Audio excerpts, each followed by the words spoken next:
안녕하세요. 한때 남편을 저주했던 40대 여자입니다. 저에겐 한때 세상을 다 주고 싶던 남편이 있었습니다. 하지만 남편은 저의 믿음과 사랑을 배신하고 절 밑바닥으로 추락시켰습니다. 과연 저희에게 어떤 사건이 있었는지 여러분께 참여하는 심정으로 털어놔 볼게요. 전 아주 넉넉진 않았지만 그래도 참 화목한 가정에서 자랐습니다. 엄만 제가 아주 어렸을 때부터 큰 고깃집에서 서빙 일을 하셨고 아빠는 용접공이셨어요. 부모님이 저와 여동생을 참 많이 사랑해 주셨지만 일 때문에 늘 바쁘셔서 저희 자매들끼리 있는 시간이 길었습니다. 언니, 나 화장실 가고 싶은데 같이 가면 안 돼? 혼자 거실에 나가기 무섭단 말이야. 화장실이 밖에 있는 것도 아닌데 뭐가 무섭다고 그래. 그러면 내가 문 밖에서 노래 불러줄게. 그러면 안 무섭지? 저와 여동생은 나이 차이가 조금 나는 편이라 제가 동생을 거의 키우다시피 했습니다. 부모님은 제가 장녀 역할을 톡톡히 한다며 항상 고마워하셨어요. 우리 윤정이 덕분에 엄마 아빠가 걱정을 내려놓고 다닌다니까. 고마워 우리 딸. 동생도 잘 챙겨주고 엄마가 잔소리하지 않아도 스스로 척척 알아서 생활해줘서. 저도 늘 절 칭찬해 주시는 부모님이 싫지 않았습니다. 하지만 저도 아직 어린아이였기에 부모님의 보살핌이 필요하기도 했어요. 한 번은 동생과 제가 다니는 학교에 운동의 날이었습니다. 부모님은 일을 뺄 수 없어 학교에 오시지 못했고 전 아침 일찍부터 동생과 제 도시락까지 챙겨 운동에 갔었어요. 언니, 도시락 반찬 뭐야? 나 계란말이 먹고 싶은데 계란말이도 넣었어? 동생은 철없이 반찬 투정을 하고 있었고 전 동생 손을 잡고 부지런히 걸음을 옮겼습니다. 등교할 때만 해도 별다른 생각이 없었는데 운동장에 들어서니 벌써 많은 부모님이 자리를 잡고 있더라고요. 전 그제야 갑자기 서러운 마음이 들면서 저도 동생을 챙기는 게 아니라 어리광을 부리며 엄마가 싸준 도시락을 먹고 싶다는 생각이 들었어요. 그래서 운동회가 시작하기도 전에 그 자리에 서서 눈물을 뚝뚝 흘렸답니다. 제가 울자 동생도 영문을 모르고 울기 시작했고요. 저희 자매가 운동장에서 엉엉 울고 있자 깜짝 놀란 선생님은 곧장 엄마에게 전화를 걸었습니다. 안녕하세요. 윤정이 민정이 어머님 되시죠? 혹시 괜찮으시면 학교로 좀 와주실 수 있으신가요? 애들이 무슨 일인지 꼼짝도 안 하고 울고 있네요. 선생님의 전화를 받은 엄만 식당에 어렵게 양해를 구해 바로 학교로 달려오셨습니다. 엄만 그때까지도 울고 있는 저희 자매를 보고 깜짝 놀라셨어요. 너희 왜 울어? 무슨 일 있던 거야? 어? 그만 울고 무슨 일인지 말을 해줘야 엄마가 알지. 어디 아픈 거야? 나도 엄마가 싸준 도시락 먹고 싶어요. 나도 엄마 손잡고 달리기 할래요. 다들 부모님 손잡고 오는데 나만 이렇게 동생 손잡고 왔잖아요. 그제야 제가 왜 우는지 알게 된 엄만 허탈한 웃음을 지으셨습니다. 그리고 이내 저희를 꼭 껴안아 주셨어요. 우리 큰딸이 다 큰 줄 알았더니 아직 애기네. 그래, 엄마가 미안하다. 이왕 이렇게 일도 빼고 왔으니까 오늘은 신나게 놀아보자. 그날 전 처음으로 엄마 손을 잡고 신나게 운동장을 달렸습니다. 운동회가 끝나곤 다 같이 짜장면도 사 먹었어요. 그때가 아마 제가 기억하는 최고로 즐거웠던 날인 것 같네요. 그 이후로 부모님은 여전히 바쁘셨지만 전 그 운동의 날을 추억하며 씩씩하게 자랐습니다. 중고등학교를 졸업하고 대학에 가선 부모님께 손을 벌리고 싶지 않아 아르바이트도 정말 열심히 했습니다. 3번 테이블 김치찌개 하나, 제육백반 둘이요. 시급이 많길래 시작한 식당 일은 돈을 많이 주는 대신 눈코 뜰 새 없이 바빴습니다. 하지만 그 바쁜 와중에 제게 운명같이 찾아온 사람이 있었죠.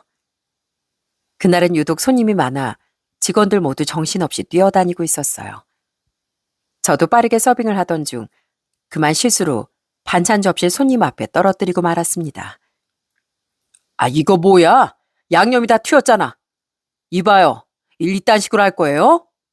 이거 어떻게 책임질 거야? 죄송합니다. 정말 죄송합니다, 손님. 제가 닦을 거 금방 갖다 드릴게요.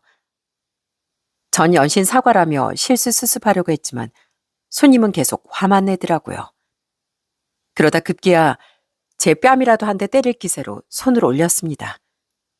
그런데 그때 누군가 그 손님의 팔을 잡고 제 앞을 막아서더군요. 지금 뭐 하시는 겁니까? 이 직원이 이렇게나 정중히 사과하는데 소직원까지 하시려고요? 손님, 이건 분명히 잘못된 행동입니다. 지금 당장 이 직원한테 사과하시고 그만 가주세요. 절 막아준 건 저처럼 식당에서 아르바이트 중인 남자였습니다. 그 사람은 저보다 한 살 많았는데 취업 전에 잠깐 일을 하는 거라고 했어요.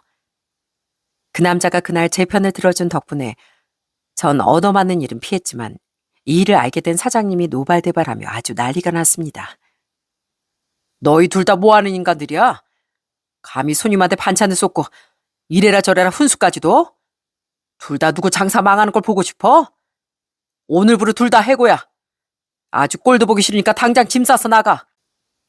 결국 저흰 사이좋게 해골당했지만 그게 인연이 되어 연인 사이로 발전할 수 있었답니다. 전 식당을 관두고 학교로 들어가 졸업을 했고 남자친구는 취업 준비를 열심히 해 연애한 지 1년 만에 꽤 괜찮은 회사에 입사를 했어요. 사실 남자친구는 대기업만 노리고 있었는데 취준이 길어지자 눈을 조금 낮춰 중소기업에 들어갔습니다.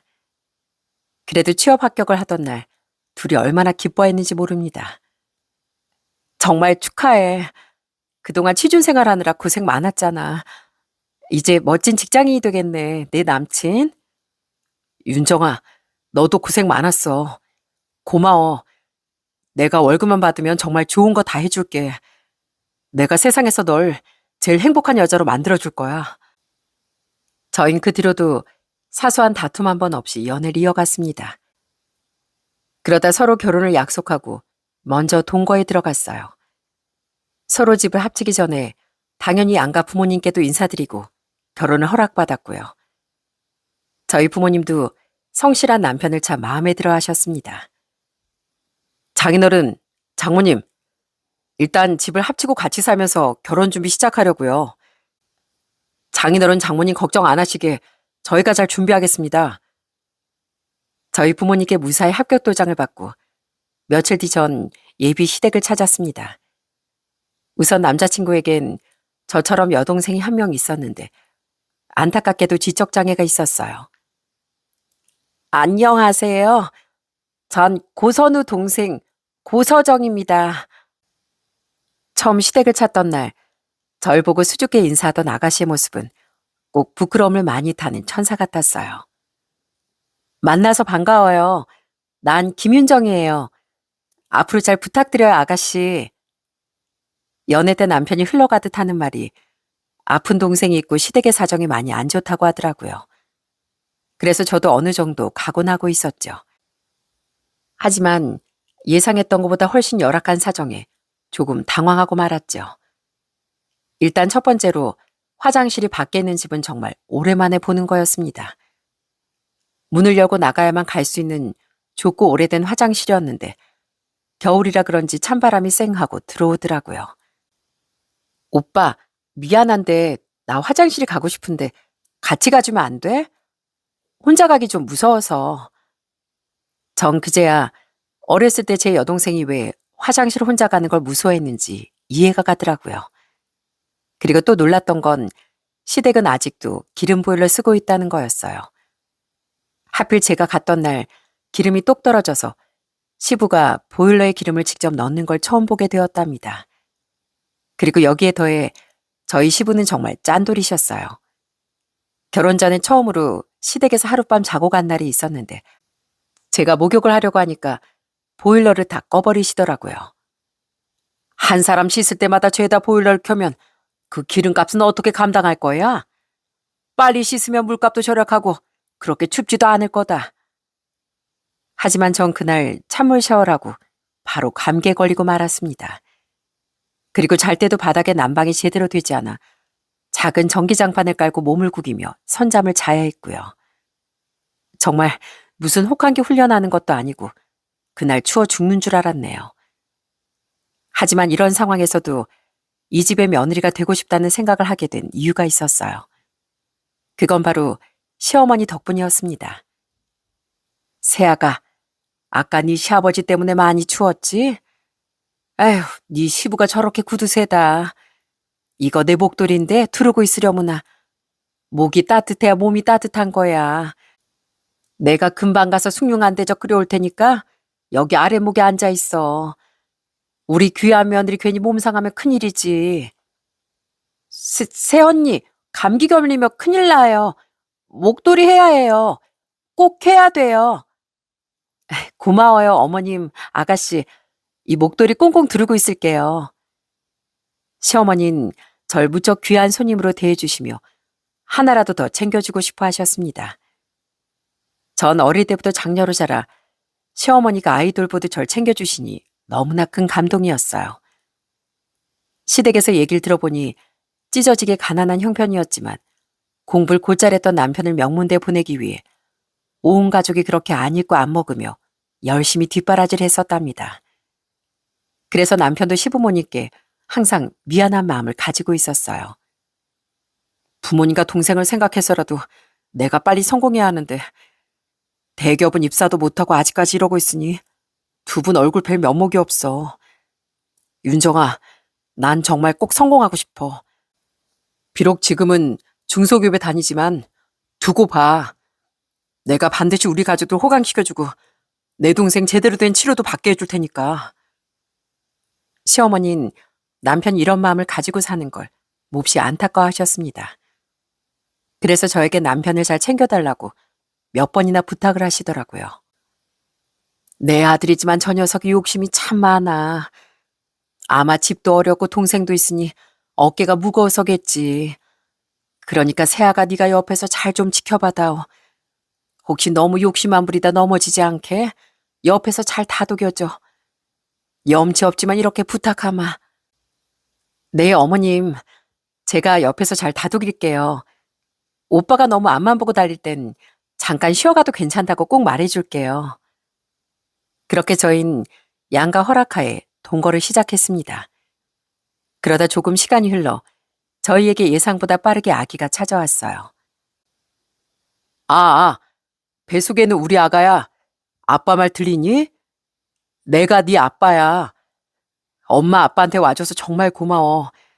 우리 조금 있다 건강하게 만나자. 남편도 제 임신 소식에 무척 기뻐했고 저도 앞으로 엄마로서의 삶을 무척이나 기대하고 있었습니다. 저희 부모님과 시부모님도 얼마나 좋아하셨는지 몰라요. 아이고, 장하다 장해. 요즘은 아이가 안 생겨서 고민하는 부부도 많다던데 너희가 정말 큰 선물을 주는구나. 고맙다 며느라. 네가 우리 집에 아주 보배다, 보배야. 특히 시어머니는 저보다 더 기뻐하시며 매일같이 저희 집에 오셔서 집안일도 다 해주시고 팔다리 안마까지 해주셨습니다. 임신 초기엔 첫째도 안정, 둘째도 안정이다. 넌 아무것도 하지 말고 가만히 앉아만 있어. 설거지든 빨래든 내가 다 할 테니까. 난 우리 애들 가졌을 때 혈액순환이 안 돼서 팔다리가 그렇게 저리고 아팠어. 손 좀 이리 줘봐라. 내가 주물러 줄게. 그리고 평소에도 귀찮다고 넘어가지 말고 항상 네 건강부터 챙겨야 한다. 산모가 건강해 아이도 건강한 거야. 먹고 싶은 거 있으면 언제든지 말하고. 감사해요, 어머님. 어머님 덕분에 저 하나도 안 힘들어요. 오히려 저보다 어머님이 더 고생하시는 것 같아 걱정이네요. 그러다 어느 날 어머님과 나란히 앉아 TV를 보는데 사람들이 길게 줄을 선 맛집이 방송되고 있더라고요. 저도 모르게 먹고 싶다는 소리를 했죠. 너 저거 먹고 싶어? 아이, 저게 뭔데 사람들이 저렇게나 길게 줄을 섰다니. 맛집이긴 한가 보다. 그러게요. 아마 저 먹고 싶어서 기다릴 수가 없어서 못 먹을 거예요. 나중에 아이 낳고 몸 좀 회복되면 한번 가볼까 싶어요. 그러면서도 전 아쉬워서 입맛을 다셨습니다. 저희 시어머니는 그런 제 모습이 못내 마음에 걸리셨나 봐요. 그로부터 며칠 뒤 시어머니가 연락도 없이 집에 찾아오셨더라고요. 항상 언제 오신다고 전화 주시는데 그렇게 갑자기 오신 건 처음이라 약간 당황했습니다. 하지만 그때 시어머니 손에 들린 것을 보고 전 주저앉아 오열하고 말았어요. 시어머니는 빨갛게 얼어붙은 손으로 제가 그렇게나 먹고 싶어했던 호두과자를 10봉지나 들고 계셨거든요. 아이고, 어머마, 너 왜 울어? 이게 그렇게나 먹고 싶었어? 너 그럴 줄 알고 내가 2시간이나 줄 서서 샀어. 처음에 사려니 한 사람당 5봉지만 살 수 있다고 해서 한 번 더 줄 서서 사왔다. 좀 식긴 해서도 맛있을 거야. 전 살면서 그렇게 많이 울어본 적이 언제인지 모르겠습니다. 제가 울면서 호두과자를 꿀떡꿀떡 삼키자 시어머니는 혹시 체할세라 우유도 떠다 주시고 연신 천천히 먹으라며 걱정하셨어요. 그러다 체할라 꼭꼭 씹어 먹어. 내가 얼마든지 또 사올 테니까 급하게 먹지 말고 우유도 좀 마셔가면서 먹어. 전 시어머니 때문이라도 보란 듯이 잘 살고 싶었어요. 하지만 제 기대와 달리 곧이어 닥쳐온 현실은 절 완전히 무너뜨렸습니다. 제가 임신하고 5개월쯤 됐을까요? 그때 막 태동도 시작돼 전 아이를 만날 생각에 잔뜩 설레하고 있었어요. 하지만 제 남편은 그 무렵부터 자꾸 귀가 시간이 늦고 술에 취해 들어오는 날이 많아졌습니다. 당신 또 술 먹었어? 요즘 왜 이렇게 맨날 술이야? 우리 아기가 보면 아빠가 술주정뱅인 줄 알겠네. 술은 무슨 술이야? 오늘도 나 야근한다고 했잖아. 맨날 힘들게 일하는 것도 짜증나는데 당신까지 이렇게 바가지 긁을래? 남편은 술 냄새가 풀풀 나는데도 딱 잡아떼며 오히려 짜증을 부리더군요. 그 당시 남편은 임산부인 저보다 감정 기복이 더 심했어요. 안 그러던 사람이 갑자기 화를 내고 저에게 비밀이 부쩍 많아졌습니다. 당신 대체 무슨 전화기를 맨날 나가서 받아? 그냥 나 있는 데서 받아. 뭐 내가 들으면 안 될 얘기야? 또 잔소리. 이젠 전화하는 걸로도 잔소리야? 당신 시끄러울까봐 나가서 받은 거잖아. 이러니까 내가 집에 들어오기가 싫다니까. 아휴, 내 팔자야. 남편은 제가 물어보지 못할 걸 물은 것도 아닌데 번번이 절 바가지당 긁는 마누라 취급을 하더라고요. 그러면서 점점 저 몰래 전화를 받거나 외박까지 하는 날이 늘어갔습니다. 전 뱃속의 아이만 생각하며 자꾸 의심이 드는 걸 애써 모른 척했죠. 하지만 그 이후로 얼마 지나지 않아 남편은 절 벼랑 끝에서 밀어버리고 말았습니다. 여보, 나 사실 할 말 있어. 나 결혼해. 다음 달이야. 정말 미안해. 뭐라고? 그게 무슨 소리야? 다음 달에 무슨 결혼을 해? 나한테 말도 없이 식장이라도 잡은 거야? 나 다음 달이면 배가 더 나올 텐데 왜 갑자기 서둘렀어? 저는 남편이 하는 말이 하나도 이해되지 않아 몇 번이고 되물었습니다. 그러자 남편은 제 앞에 무릎을 꿇고 울기 시작하더라고요. 우리 회사 사장님 딸이 내가 좋대. 그 사람 집안이 엄청 부자야. 당신도 알잖아. 내가 얼마나 성공하고 싶어 하는지. 그 여자랑 있으면 내 야망을 다 이룰 수 있을 것 같아. 나 당신을 정말 많이 사랑하지만 우리 둘이 이렇게 살다간 평생 가난을 못 벗어나겠지. 우리 부모님도 계속 고생만 하실 거고 내 동생도 점점 더 상태가 나빠질 거야. 그러니까 이게 내 인생의 마지막 기회야. 제발 나 좀 놔주라. 내가 당신한테 정말로 나쁜 인간이지만 나 그냥 보내주면 안 되겠어? 그리고 사실 그 여자도 임신했어.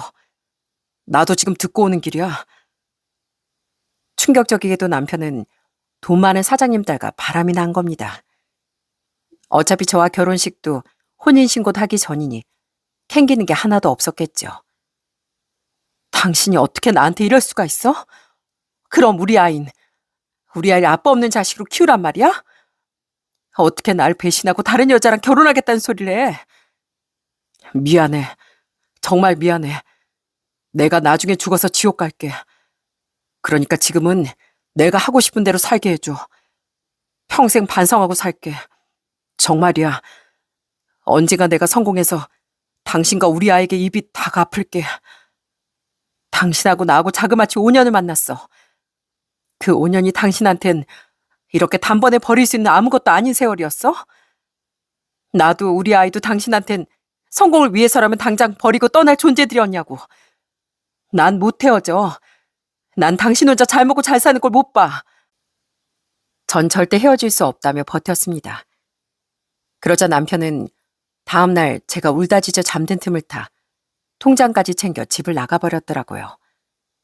달랑 편지 한 통만 남긴 채로요. 편지엔 구구절절 변명과 꼭 성공해서 갚겠다는 말도 안 되는 변명이 가득했습니다. 그렇게 전 다시는 남편 얼굴을 보지 못한 채 이별하고 말았죠. 저는 너무 큰 충격에 휩싸여 정신을 차리지 못하다 불현듯 시어머니 생각이 나서 급히 전화를 걸어봤습니다. 어머님, 저 어떡해요? 우리 아이 어떡해요? 그이가 다른 여자랑 결혼한다고 집을 나갔어요. 어쩐지 제가 아이 낳기 전에 혼인신고하자고 그렇게 졸랐는데도 계속 미루더니 다른 여자가 있어서 그랬나 봐요. 저 그 사람 없으면 안 돼요. 어머님은 그이랑 연락되시죠? 저 좀 살려주세요, 어머니. 어머마, 미안하다, 미안해. 내가 너한테 몹쓸 짓을 했다. 나도 어젯밤에 다 들었어. 내가 우리 아들 잘못 키웠다. 그놈이 성공에 눈이 멀더니 기어이 처자식을 버리고 짐승만도 못한 짓을 벌였구나. 그럼 못난 놈 이젠 찾지도 마라. 나도 내 아들이지만 정말 실망했어. 가족도 버리고 돈을 따라간 놈 다시 잡아서 뭐 하겠어? 시어머님은 이미 남편의 배신을 어느 정도 알고 계셨습니다. 어머님은 연신 미안하다고 사과하시며 같이 눈물을 흘리셨어요. 그러면서 아들을 올바르게 키우지 못했다며 계속 자책하셨고요. 그리고 몇 시간 뒤 시어머님은 저희 집에 직접 찾아오셔서 또다시 미안하다며 고개를 숙이셨습니다. 이거 받아라. 이걸로 너한테 무슨 위로가 되겠느냐만 너 필요한데 보태었어. 정말 너한테 면목이 없구나. 시어머님은 그러며 제 앞에 500만 원을 내미셨습니다. 제가 저희 시부모님 형편이 어떤지 잘 알고 있는데 500만 원이면 시어머님의 전 재산에 가까웠어요. 전 그 돈을 받을 수 없다며 몇 번이고 거절했지만 결국 어머님의 고집을 꺾지 못해 500만 원을 받았습니다. 다 내 아들놈 잘못이고 아들 잘못 키운 내 잘못이니까 우릴 평생 원망해도 좋다. 우리 집안이 너 같은 며느리를 얻은 건 큰 복이었어. 그러니 부디 어디 가서 살든 그 녀석은 있고 너랑 아이만 생각하고 살았으면 좋겠구나. 시어머님은 그렇게 한참을 우시다 떠나셨습니다. 그 후로 전 건강한 남자아이를 낳았어요. 저희 아빤 당장이라도 남편을 찾아가 요절을 내겠다고 난리였습니다. 하지만 그 사람은 이미 다른 여자네 집에 대리일 사이로 들어간 후였죠. 전 어느 정도 몸을 회복하고 엄마가 오랫동안 일하시던 식당에서 아르바이트를 했습니다. 엄만 혼자 애 키우랴 돈 벌랴 바쁜 절 보고 늘 가슴 아파하셨어요. 에이구, 내가 아주 너만 보면 가슴이 무너진다. 지 애비 얼굴 한번 못 보고 자랄 우리 손주 너 어떻고. 앞으로 혼자서 애를 어떻게 키울 작정이야. 그러지 말고 너 엄마랑 식당 하나 작게 해보자. 나도 이제 남의 식당에서 일하는 게 힘들어. 그래도 엄마가 식당에서 일한 경력이 있으니까 작은 식당 하나 운영하는 건 어렵지 않을 거다. 그렇게 전 엄마의 권유로 작은 고깃집을 하나 열게 됐습니다. 아무래도 개업운이 있었는지 처음엔 장사가 꽤나 잘 됐어요. 그날도 장사 준비 한참 정신없던 와중에 오랜만에 익숙한 폰으로 전화가 걸려왔더라고요. 그건 바로 남편과 연애 때부터 친하게 지내던 남편 친구의 아내였어요. 연애 시절과 동거 초기 때만 해도 남편 친구 커플과 종종 밥도 먹고 여행도 다녔거든요. 남편 친구 커플은 저희보다 훨씬 먼저 결혼을 했고 그 뒤로도 종종 연락을 하고 지냈습니다. 물론 갈라선 후엔 소식이 뚝 끊어졌지만요. 윤정 씨, 잘 지내요? 내가 소식 듣고도 섣불리 연락할 수가 없었어요. 나도 처음에 듣곤 어떻게 선우 씨가 그럴 수 있는지 믿기지가 않았다니까요. 얘기 들어보니까 그 돈 많은 여자랑 결혼해서 대리사위 노릇 톡톡히 하고 있다던데요. 아휴, 그게 머슴으로 들어간 거지. 그게 무슨 사이긴 사이래요. 전 사실 그때까지도 매일 남편이 망하길 저주하고 있었습니다. 남편 생각이 날 때마다 언제쯤 돼야 처절하게 망했다는 소식이 들려올까 기다리고 있었어요. 솔직히 말해 이 세상에서 없어져 버리길 기도할 때도 많았고요. 가끔 아이가 아파 새벽에 혼자 아이를 들쳐업고 응급실이라도 뛰어가는 날이면 가슴속으로 12번도 더 남편을 해치고 또 해쳤습니다. 용준아, 정신이 좀 들어? 아우, 열 좀 봐. 엄마랑 빨리 응급실 가자. 아이를 키우다 보면 심장이 내려앉는 일이 수시로 일어나는데 그때마다 혼자 그 모든 어려움을 감내해야 하는 게 너무나 힘들더라고요. 그래서 저 혼자 울기도 많이 울었네요. 그래도 엄마와 같이 장사라며 계속 붙어 있다 보니 의지도 많이 하고 도움도 많이 받았습니다. 엄마, 내일 용준이 좀 봐줄 수 있어요? 나 약속이 있는데 용준이까지 데리고 나갈 수가 없네. 그래, 그래. 엄마가 봐줄 테니까 얼른 갔다 와라. 하지만 하늘에선 끝내 절 버릴 작정이신지 저희 든든한 버팀목이었던 엄마가 그만 암에 걸리시고 말았습니다. 다행히 초기에 발견되긴 했지만 꾸준히 치료를 받으셔야 했어요. 엄마, 제가 죄송해요. 맨날 엄마한테 아쉬운 소리만 하고 이것저것 부탁만 드렸잖아요. 엄마 아픈 것도 모르고 저는 딸 자격이 없나 봐요. 그게 무슨 소리야. 세상에 너같이 든든하고 예쁜 딸이 어딨다고. 엄만 괜찮어.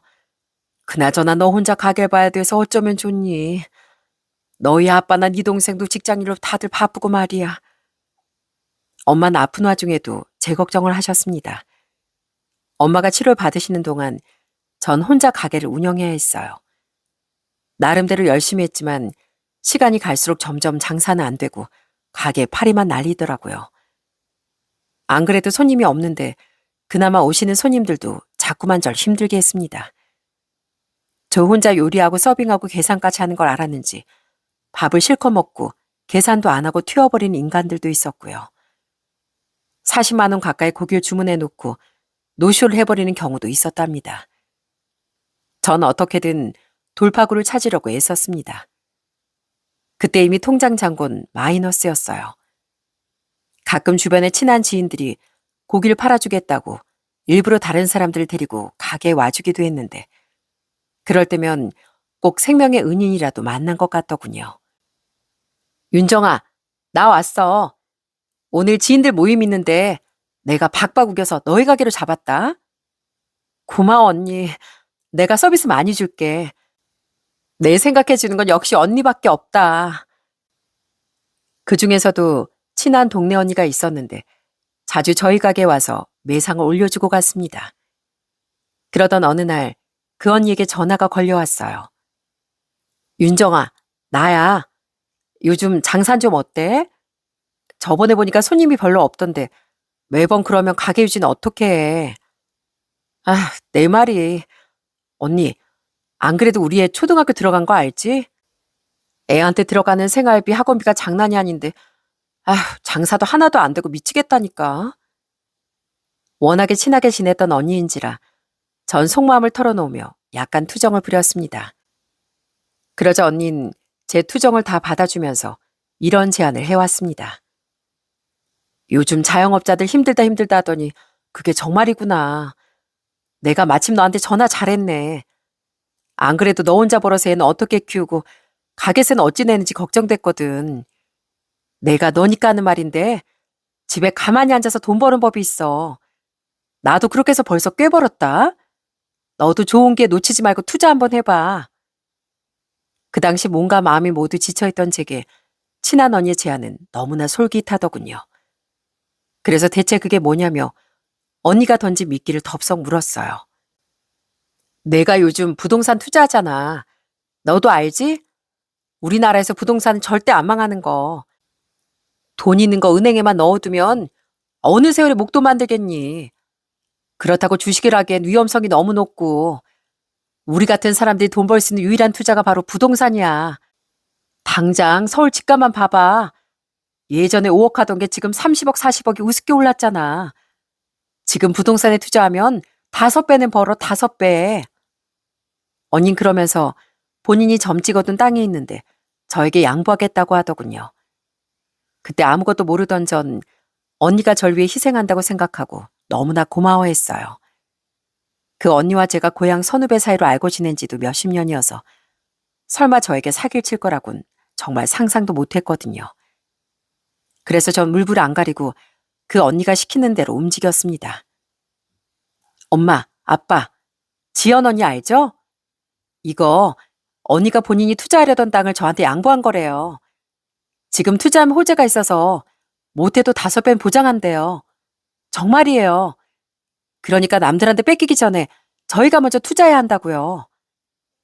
그거 확실한 거 맞아? 내가 네 선변일 몇 번 본 적이 있긴 하다만 돈이 얽힌 문제는 항상 신중해야 하는 거야. 엄마 아빠한테 이 돈 없으면 정말 큰일 난다. 저도 진짜 고민 많이 하고 신중하게 선택한 거예요. 전 이미 집을 담보 잡아서 2억 정도 투자했거든요. 엄마 아빠도 여유자금 있으신 거 다 투자하세요. 몇 년 안에 몇 배는 돌려받으실 테니까요. 전 이미 큰돈을 투자했으면서 더 욕심이 나서 엄마 아빠가 가지고 계시던 노후자금 1억까지 끌어들였습니다. 그러니까 총 3억을 투자한 거죠. 하지만 언닌 돈이 아쉽다면서 계속 투자를 부추겼습니다. 보통 거기에 5억, 10억씩 투자하거든. 근데 3억이라고? 좀 아쉽긴 하다. 더는 돈 나올 데가 없는 거지? 이것도 진짜 부모님 전 재산까지 다 털어서 투자한 거야, 언니. 알겠어. 잘 생각했어. 너 이런 게 또 없다. 나만 믿어. 너 지금 인생 역전할 기회를 얻은 거야. 언니가 조만간 가게 들려서 서류랑 이것저것 다 보여줄게. 그땐 저에게 주어진 선택지가 하나도 없었습니다. 그래서 그 달콤한 유혹에 금방 넘어가 버렸어요. 아이는 점점 커가고 엄마는 아프고 아버지도 은퇴하셔서 그 투자가 제게 남은 유일한 대안이라고 믿었던 것 같습니다. 그 이후로도 언니는 자주 저희 가게 놀러 오기도 하고 꾸준히 연락을 이어나갔어요. 그런데 몇 달이 지나서부터 서서히 연락이 뜸해졌습니다. 언니, 나야. 왜 이렇게 전화가 안 돼? 이 메시지 확인하면 꼭 답장 줘. 나 요즘 사실 좀 불안하거든. 무슨 일 있으면 바로 말해줘. 하지만 얼마 뒤 제게 날아온 연락은 지연 언니가 아니라 경찰서에서 온 전화였습니다. 전 그 전화를 받고 망연자실해 자리에 그만 주저앉을 수밖에 없었어요. 뭐라고요? 지연 언니가 체포됐다고요? 대체 왜요? 그 언니가 뭘 잘못했는데요? 김지연 씨가 현재 사기 및 사문서 위조, 투자 관련 사기 혐의로 체포돼 조사를 받고 있습니다. 피해자가 여러 명이라 사건이 확대된 상태예요. 김은정 씨도 참고인으로 조사에 협조해 주셔야 할 것 같습니다. 전 그 연락을 받자마자 미친 사람처럼 정신을 놓고 경찰서로 달려갔습니다. 알고 봤더니 언니가 제게 보여주고 사인했던 서류들은 전부 위조된 가짜 서류였어요. 저 말고도 피해자가 많아서 모두 저처럼 망연자실한 얼굴로 울고 있었죠. 그게 어떤 돈인데 우리의 대학 등록금이란 말이에요. 5배는 무조건 보장한다고 살살 꼬실 땐 언제고 이렇게 4배 무린 다 죽으라는 거야? 난 우리 어머님 병원비예요. 당장 수술 받으셔야 하는데 그 돈 없으면 수술도 못 받습니다. 경찰관 선생님, 제발 그 인간 좀 꼭 잡아주세요. 아비규환이 따로 없는 그 난리통 속에서 저도 언니를 빨리 좀 잡아달라고 사정했습니다. 언니라고 부르기도 싫은 그 여잔 본인 가족들한테도 사기를 쳤더라고요. 결국 전 부모님 노후자금과 제 전 재산이 공중분해되고 말았습니다. 그 사실을 받아들인 순간 세상이 무너지는 기분이었어요. 부모님 얼굴을 뵐 수가 없어 친정에도 가지 못하고 그렇다고 가게 문을 열고 장사할 여력도 남아있지 않더군요. 저는 슬픔과 배신감이 한꺼번에 밀려와 정말 아무것도 할 수가 없었습니다. 잠도 오지 않았고 밥도 제대로 삼키지 못했죠. 통장 잔액은 바닥이 났고 카드값과 대출이자 독촉 문자만 쌓여갔습니다. 결국 몇 달 뒤 전 그 이자를 감당하지 못해 집이 경매로 넘어가는 상황까지 몰려갔어요. 엄마, 저 학원비 내야 하는데 아직 입금이 안 됐어요. 학원 선생님이 엄마한테 말씀드리래요. 그때 9살이던 저희엔 제 눈치를 보며 조심스럽게 학원비 얘기를 꺼냈습니다. 하지만 그땐 학원비는커녕 당장 끼니를 해결할 돈도 없었어요. 용준아, 우리 학원 몇 달만 쉴까? 용준이도 계속 학원 다니는 거 힘들어 했잖아. 이번에 방학이라고 생각하고 몇 달만 쉬자. 결국 전 아이 학원까지 다 관두게 했지만 앞으로 어떻게 살아야 할지 더 막막해졌습니다. 그때 살던 집도 경매에 넘어간다고 해서 빨리 이사할 집을 구해야 했어요. 전 온 세상이 합심해서 절 지옥으로 내밀고 있는 기분이었답니다. 그래서 절대 하지 말아야 할 결심을 결심하고 말았죠. 어느 날 밤 전 저희 엄마에게 장문의 예약 메시지 하나를 남기고 이만 세상을 떠나야겠다고 생각했습니다. 엄마, 저예요. 이렇게 엄마 아빠 마음에 대못을 받고 불효자식은 먼저 떠나려고 해요. 정말 죄송해요. 그래도 우리 용준이 잘 부탁드릴게요. 저는 모든 잘못을 끌어안고 가지만 엄마, 아빠, 내 동생, 우리 아들은 부디 행복하게 살길 바래요. 제 부모님이 되어주셔서 정말 감사했습니다. 못난 자식은 이만 갑니다. 그때 전 가족에 대한 미안함과 죄책감, 그리고 세상에 대한 원망으로 제정신으로 버틸 수가 없었습니다. 그때 제 나이가 41였는데 아직 젊은 나이지만 이미 몸과 마음은 지칠 대로 지쳐 있었어요. 그렇게 눈을 딱 감고 실행에 옮기려던 순간 갑자기 제 아들에게 전화가 왔더라고요. 요즘 초등학생들은 핸드폰 하나는 다 가지고 다닌다길래 제가 얼마 전에 사준 핸드폰이었죠. 엄마, 어디에요? 벌써 밖이 깜깜한데 엄마가 안 와서 전화해봤어요. 엄마 바빠요? 용준아, 오늘 학교 잘 갔다 왔어? 밥은 잘 먹었고? 전 애써 괜찮은 척하며 아들에게 상냥하게 물었습니다. 학교도 잘 다녀왔고 밥도 먹었어요. 근데 엄마, 울어요? 목소리가 떨려요. 아니야. 엄마 괜찮아. 용준아, 엄마 지금 바쁘니까 외할머니한테 연락해 볼래? 엄마, 그게 아니라 지금 우리 집에 어떤 할머니가 찾아오셨어요. 그 할머니가 절 보면서 계속 우시는데 전 누군지 모르겠어요. 엄마가 빨리 오면 안 돼요? 그때 아들 옆에서 어떤 노인의 울음소리가 들려왔습니다. 아이고, 내 새끼, 내 강아지, 언제 이렇게 컸을꼬. 정말 할미가 누군지 못 알아보겠어? 그때 전 굳이 누구냐고 묻지 않아도 누가 찾아왔는지 알 것 같더라고요. 전 곧바로 전화를 끊고 집으로 급히 달려갔습니다. 이 세상에서 제 아이에게 강아지라고 부르며 눈물 흘릴 사람은 딱 한 사람뿐이었거든요. 그렇게 정신없이 집에 달려가 현관문을 열었더니 제 예상처럼 오랜만에 보는 얼굴이 제 아들을 안고 있더라고요. 어머님, 여긴 어쩐 일이세요? 여길 어떻게... 애미야, 잘 지냈어? 아이고, 근데 네 얼굴이 왜 이렇게 상했어? 꼴은 그게 뭐고? 그건 바로 저희 시어머니였습니다. 사실 남편이 절 배신하고 떠난 후에도 시어머니와는 종종 연락을 하고 지냈거든요. 제가 힘들할 때 아직 어렸던 저희 아이를 돌봐주시기도 하고 용돈이나 생활비를 보내주신 적도 있었고요.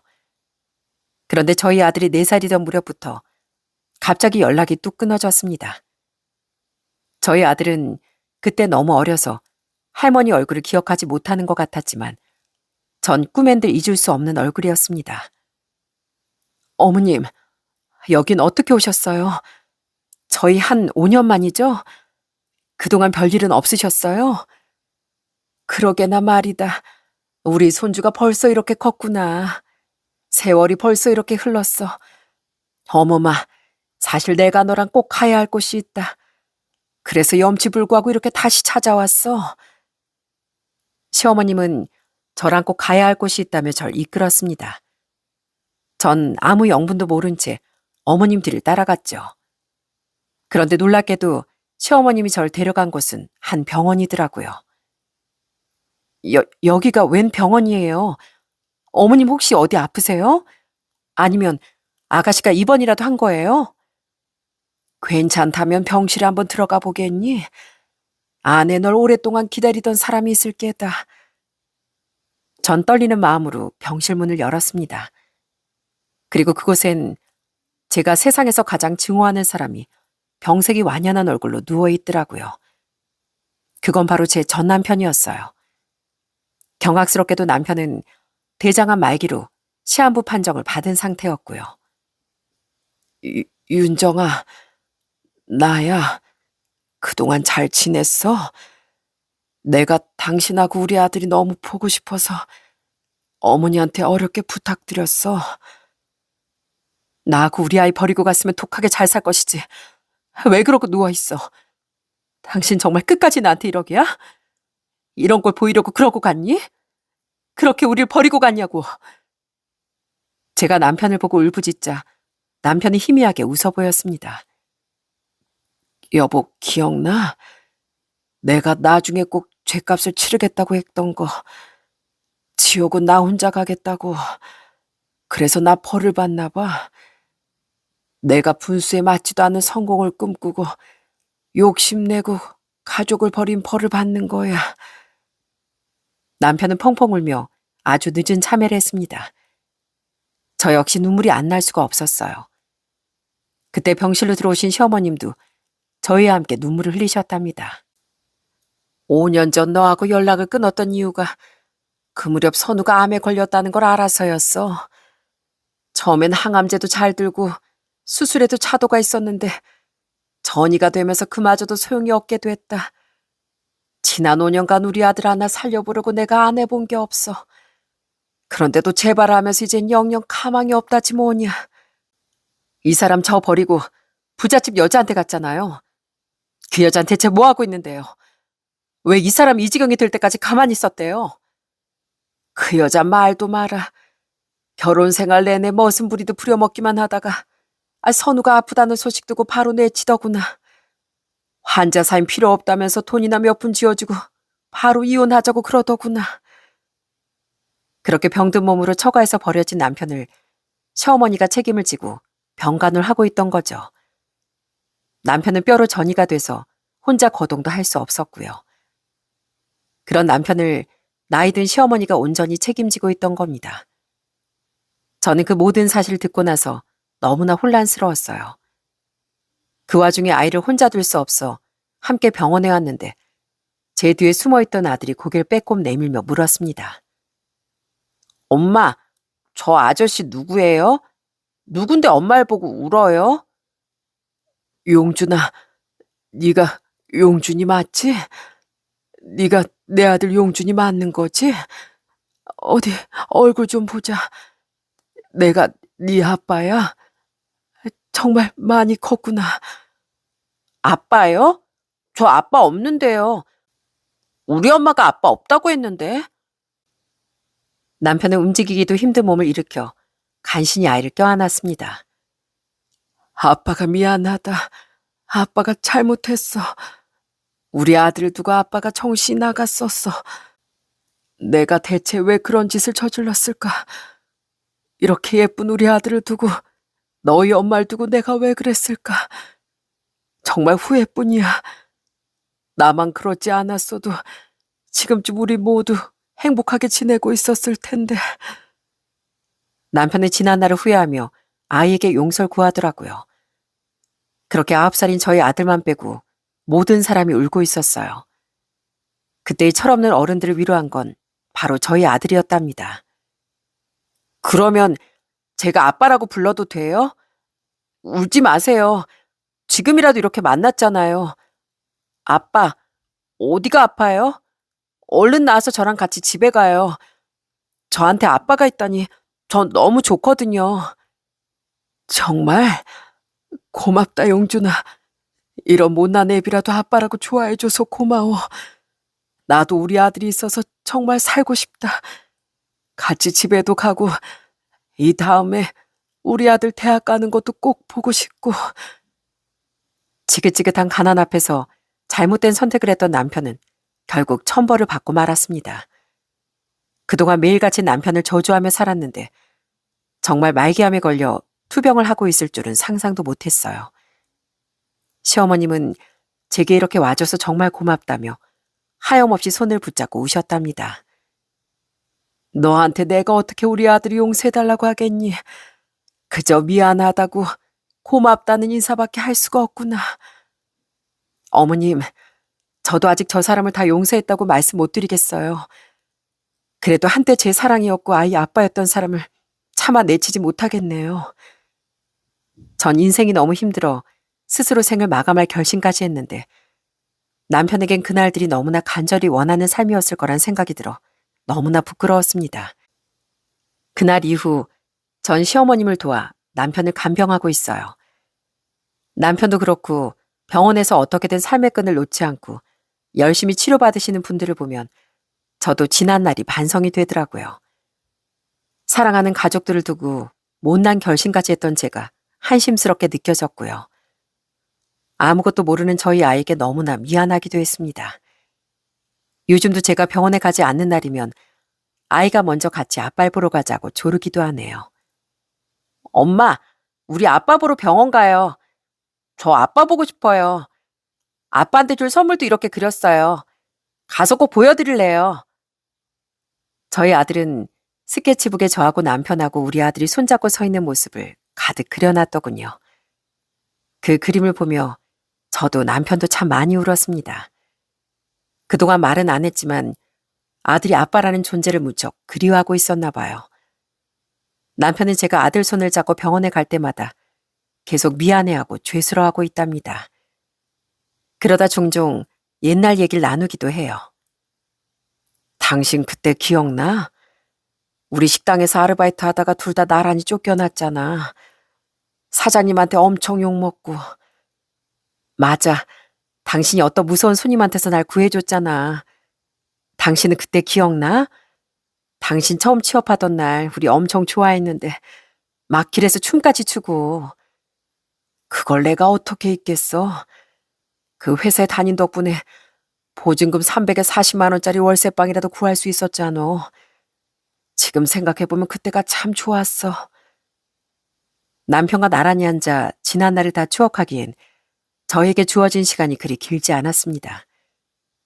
그로부터 2달 뒤 남편은 온 가족이 지켜보는 와중에 조용히 눈을 감았어요. 마지막까지도 남편은 제게 용서를 구했습니다. 여보, 용준아, 내가 못난 아빠, 못난 남편이라 미안했어. 그래도 당신을 정말 사랑했어. 그거 하나만큼은 꼭 알아줘. 남편이 그렇게 세상을 떠나고 시어머니는 충격으로 그 자리에서 혼절해버리고 말았습니다. 저희 아이에게 아빠라는 존재를 알려준 지 딱 2달째 되던 날이었어요. 하지만 그 2달은 저희 아들에게 평생 지워지지 않을 시간이 됐습니다. 그렇게 조용히 남편의 장례가 치러지고 며칠 뒤 시어머니께서 절 부르시더군요. 그때 시어머니 손엔 두꺼운 봉투 하나가 들려 있었어요. 이건 내 아들이 너한테 남긴 거야. 너랑 용준이한테 주라고 하더구나. 이거 바꿔라. 그 봉투 안엔 놀랍게도 현금 5억 원이 들어있었습니다. 그 돈을 알고 보니 남편이 생전에 미리 준비해둔 돈이었어요. 아마 이혼하면서 받은 재산 분할금과 남편의 보험금이 합쳐진 돈인 것 같더라고요. 내 아들이 그러더구나. 본인이 살아있을 때 주면 안 받을 것 같아서 우리 아들이 떠나면 꼭 이 돈을 아내와 아들한테 주라고 말이다. 전 그 말을 들으며 가슴이 미어졌습니다. 그렇게나 가족을 걱정하던 사람이 왜 스스로 미움을 자초했을까 싶었어요. 그래도 그 부잣집 대릴사로 들어가서 이 정도 돈을 받을 수 있었어. 그 집에선 결국 버림받은 신세가 됐지만 그래도 마지막엔 아내와 아들을 위해 이렇게 남겨두고 갔으니 그걸로 됐다 싶구나. 전 남편이 남긴 그 돈으로 그동안 제가 진 빚을 모두 갚고 경매로 넘어갈 뻔한 집을 간신히 되찾을 수 있었답니다. 그때 9살이던 저희 아들이 벌써 내년에 중학교에 갈 나이가 되었어요. 엄마, 우리 이번 주말에 할머니네 가는 거 맞죠? 가서 고모랑 게임하고 놀아도 돼요? 고모가 저랑 노는 게 제일 신난대요. 요즘도 전 시댁 식구들과 종종 교류하고 있습니다. 전 가게를 정리하고 작은 회사에 다니고 있고요. 저희 아들은 아직도 그때 잠깐 만나던 아빠 얘기를 하곤 합니다. 그러면서 같이 납골당에도 가고 시댁에 놀러가 남편 얘기를 듣기도 해요. 용준아, 네가 네 아빠랑 얼마나 닮았는지 아니? 얼굴도 그렇고 성격도 아주 똑 닮았어. 정말요? 그러면 아빠 납골당에 제 사진 붙여놓고 올래요. 아빠가 제 얼굴 보면 언제나 우리 가족들 생각할 거 아니에요. 이제와 돌이켜보면 저희 아들이 참 안 됐다는 생각도 듭니다. 부모 잘못 만나 어린 나이에 너무 많은 일을 겪어야 했으니까요. 그래도 다행인 건 아들이 아빠가 어떤 사람이었는지, 얼마나 자기를 사랑했는진 이젠 알게 되었다는 겁니다. 그 사실 하나만으로도 전 마음이 조금 놓이는 것 같네요. 비록 한때는 저주를 퍼부으며 원망했던 사람이지만 이젠 아들과 손잡고 그런 남편을 만나러 가고 있습니다. 남편 사진 앞에서 아들과 함께 웃고 얘기도 하면서요. 전 앞으로는 더 행복하게, 더 건강하게 저희 아들 잘 키우며 오래오래 살고 싶습니다. 부모님껜 딸로서, 시어머니껜 며느리로서 끝까지 제 역할을 다하면서요. 그것이 제가 다시 일어나야 하는 이유인 것 같거든요. 여보, 거기서 우리 지켜보고 있지? 우리 용준이도 사실은 나도 당신을 많이 그리워하고 있어. 하늘에서 우릴 보고 있다면 꼭 축복해줘. 많이 보고 싶네, 내 남편. 혹시 이 사연을 듣고 계신 분 중에 저처럼 사랑하는 사람을 먼저 떠나보낸 분이 있다면 부디 자신을 탓하지 말고 용기를 내셨으면 좋겠습니다. 저도 처음엔 모든 게 무너진 것 같았지만 결국 남겨진 사람의 몫은 다시 잘 살아내는 것이더군요. 다시 웃음을 되찾기까지 시간이 더 걸리겠지만 언젠가 또 좋은 날이 올 거라고 믿어보렵니다. 제가 요즘 매일같이 되뇌는 말인데요. 꼭 기억해 보세요. 당신은 혼자가 아니에요. 우리 모두 크고 작은 상처를 안고 살아갔지만 그 상처를 딛고 일어설 용기가 있다고 생각합니다. 그러니 저보다 훨씬 용기 있고 멋진 여러분은 더 잘 해내실 거라고 믿습니다. 우리 모두에게 응원의 인사를 남기며 이만 사연을 마무리하겠습니다. 감사합니다.